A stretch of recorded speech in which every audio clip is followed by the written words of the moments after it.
Mesdames, Messieurs, les présidents et membres de Parlement, chers participants, je voudrais commencer par remercier les organisateurs de la Douma d'État pour nous avoir invités à prendre la parole et à exprimer aujourd'hui mon point de vue et celui des populations africaines qui se reconnaissent dans le combat que nous menons. Lors de cette conférence qui se penche sur le néocolonialisme occidental et la façon dont on peut prévenir une répétition à l'infini de l'histoire.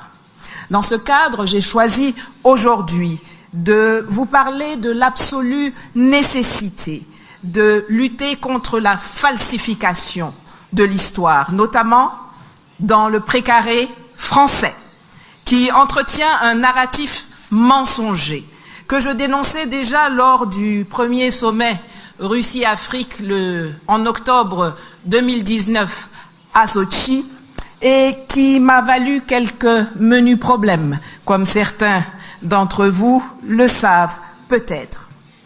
L'histoire qui nous lie à l'Occident commence lorsqu'ils mettent les pieds chez nous, au XIXe siècle, au XVIIIe, pour certains, à la recherche de l'or noir.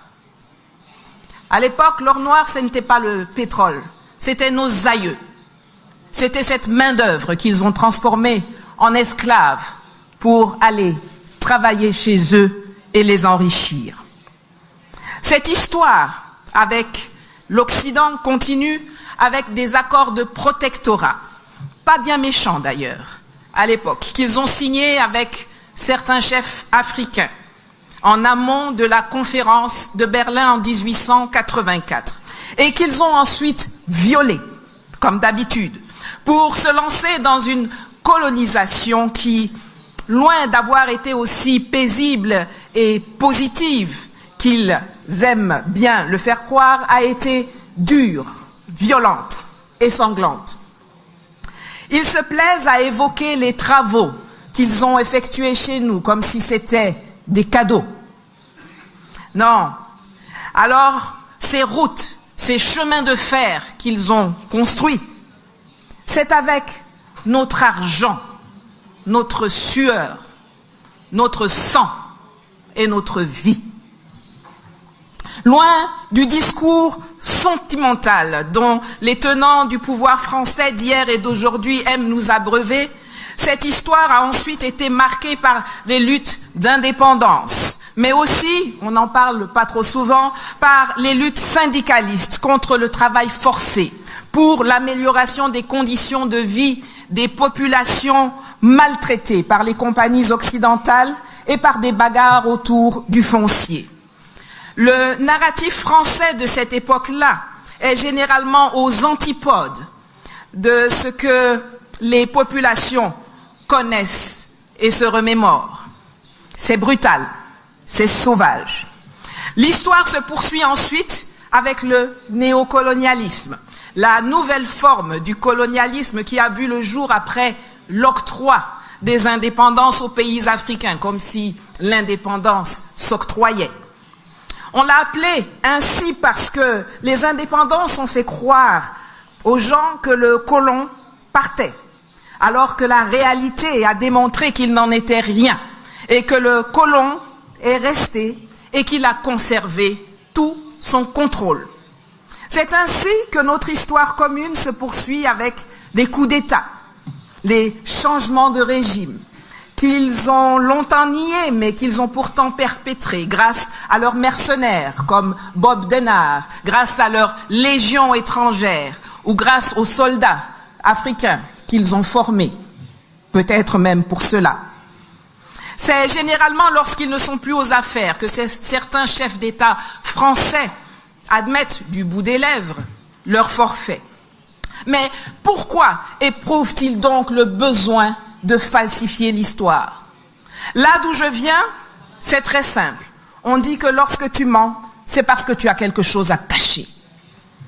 Les politiques français doivent d'abord cacher des choses à leur propre population, dont une partie est anticoloniale et une autre ignorante se berce d'illusions quant à la grandeur de leur pays ou d'ignorance quant à la provenance de leur confort.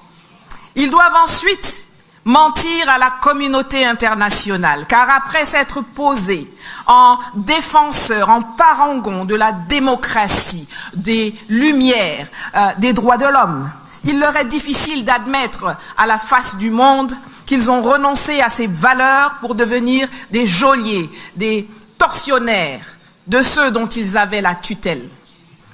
À nous, Africains, ils mentent pour mieux nous leurrer, pour nous blaguer, pour nous intoxiquer, pour nous endormir, pour nous faire perdre notre estime de soi et surtout pour continuer à nous dominer et à nous exploiter.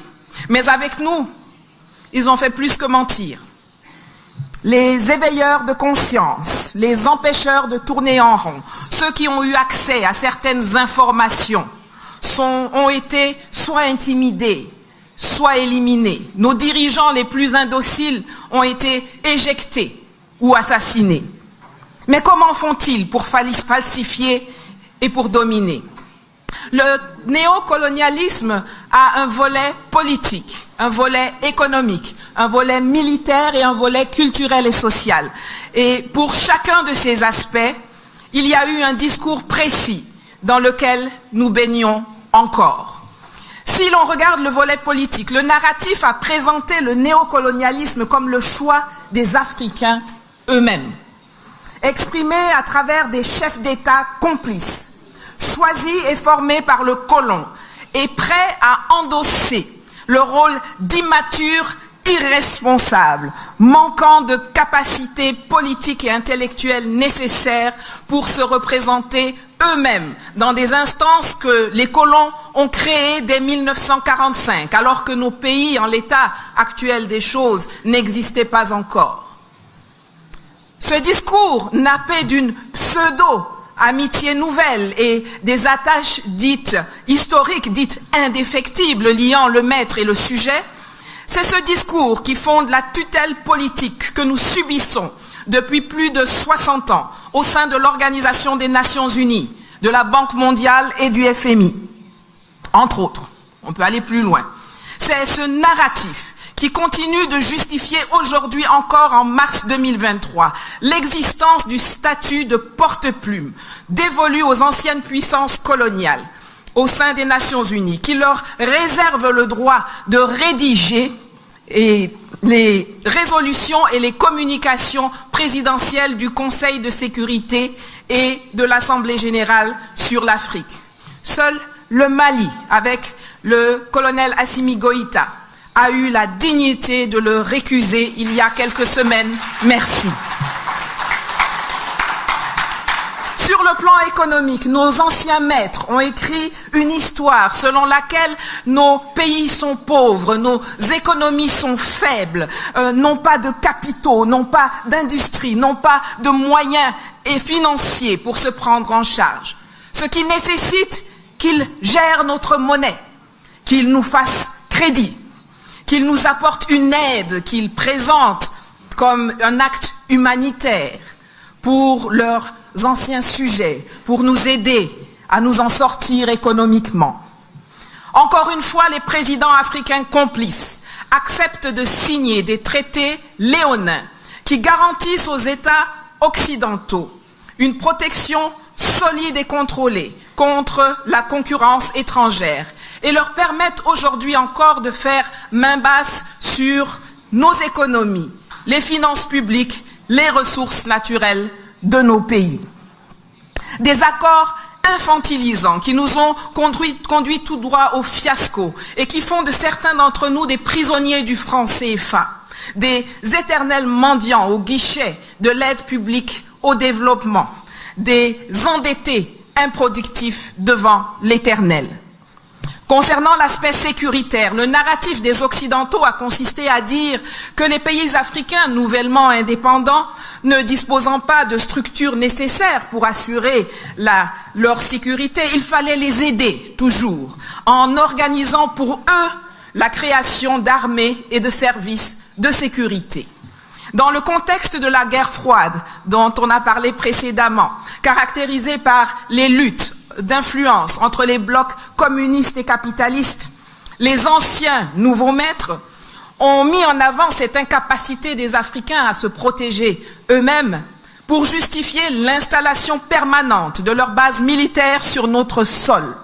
Les contrats de formation et d'entraînement militaire avec leurs services, les contrats d'achat de matériel militaire conclus avec leurs entreprises ou par leur entremise. La falsification de l'histoire se prolonge enfin dans le domaine culturel et social.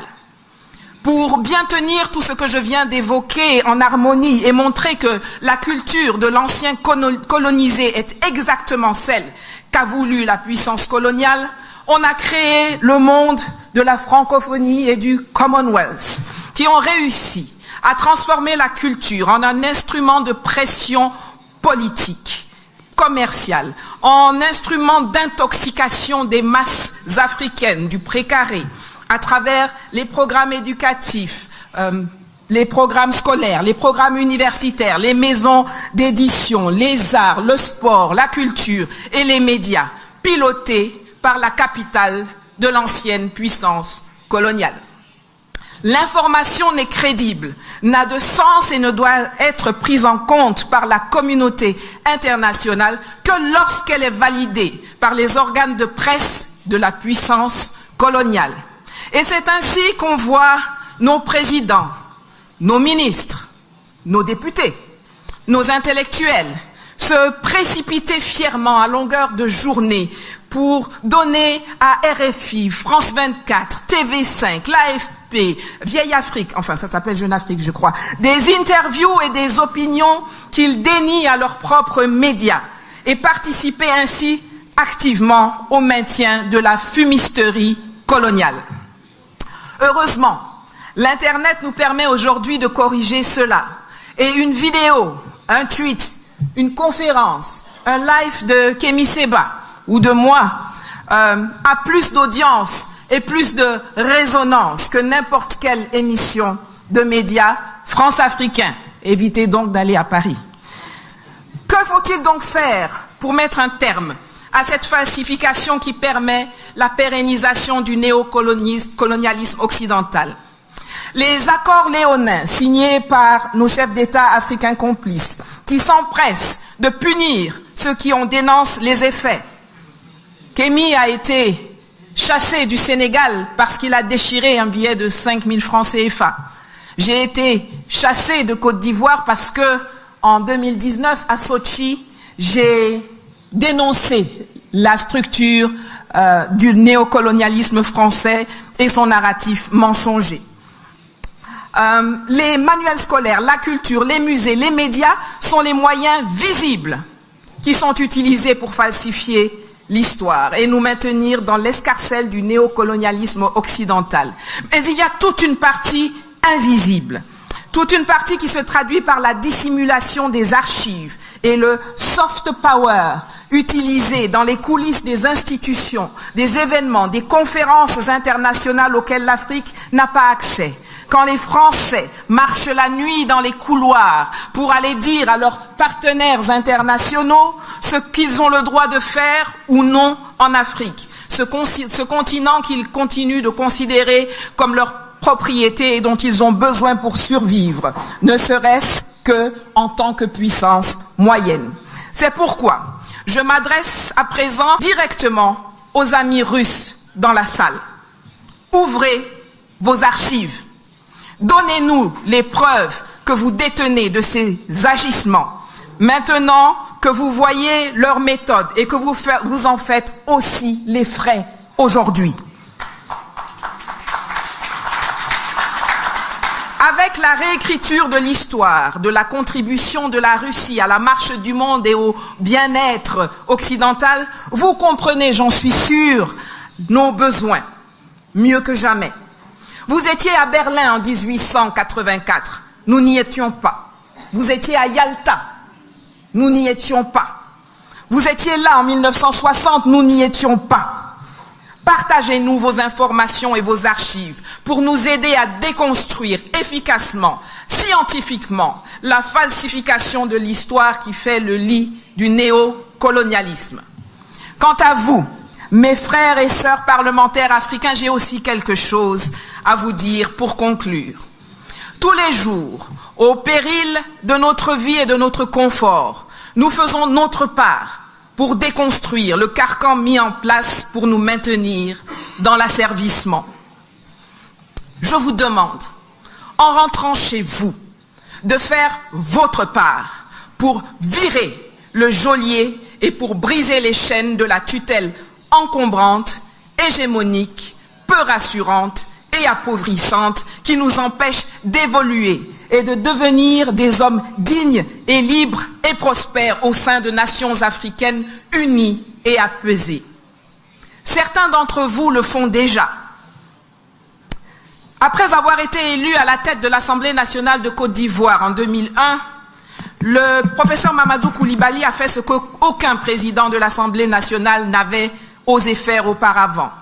Il a fait sortir des archives de l'Assemblée nationale les accords léonins qui avaient été passés pour maintenir les pays africains sous la domination de la France. Et il les a publiés intégralement dans un ouvrage intitulé « Les servitudes du pacte colonial ». Pratiquez la transparence. Vous êtes les représentants du peuple. Ne votez pas des lois qui pérennisent le pacte colonial ou qui le réinventent sous de nouvelles formes, comme la nouvelle dictature du climat que l'on veut nous empêcher, que l'on veut nous imposer pour nous empêcher d'utiliser nos ressources comme nous l'entendons, pour nous développer et pour nous enrichir comme eux l'ont fait par le passé. Le bassin du Congo n'est pas le poumon de la planète. Le bassin du Congo est le poumon du bassin du Congo. Rien de plus, rien de moins. Et il revient exclusivement aux pays de la zone de décider en toute souveraineté et en toute lucidité ce qu'ils veulent faire de leurs forêts, de leurs terres, de leur faune, de leur flore et de leur sous-sol. Messieurs les parlementaires, mesdames les parlementaires, bloquez la ratification de contrats qui prévoient l'exportation de matières premières non transformées et proposer des lois qui vont enfin nous débarrasser de la tutelle monétaire, des bases militaires occidentales et des programmes scolaires mensongers qui empoisonnent notre continent depuis trop longtemps déjà. Nous avons assez perdu de temps depuis 60 ans. Agissez, agissons ensemble.